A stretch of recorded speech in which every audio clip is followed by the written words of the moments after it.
Баршаңызға сәлем достар, менің каналыма қош келдіңіздер. Бүгін термомиксте спагетти болонезе дайындаймыз. Ол үшін қажетті мөлшерлерін описаниеден көре аласыздар. Ең әуелі етімізді салып, қақпағын жауып, 20 секунд скорость 4-ге қойып уақтап аламыз. Яғни фарш жасап аламыз. Және сәбізімізбен жуамызды салып, үстіне сұйық майымызды құйып, тағы да 20 секунд скорость 4-ге қоямыз. Үстіне қызанағымызды салып, және томатымызды салып, дәміне қарай тұзымызды саламыз.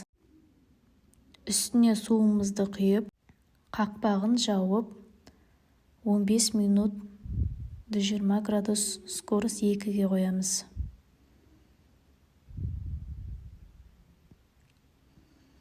Дайын болған соң, бөлек ыдысқа құйып аламыз.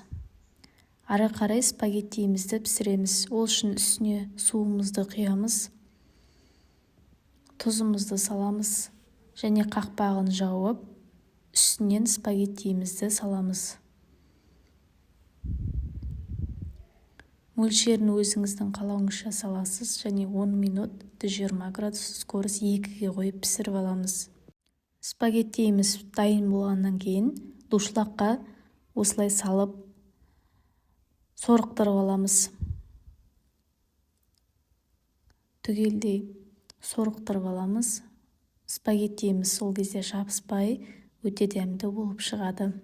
Міндетті түрде жасап көріңіздер, өте дәмді болып шығады. Және менің видеомды толығымен көрген болсаңыздар, маған лайк басып, пікір қалдырып кетіңіздер. Ас болсын.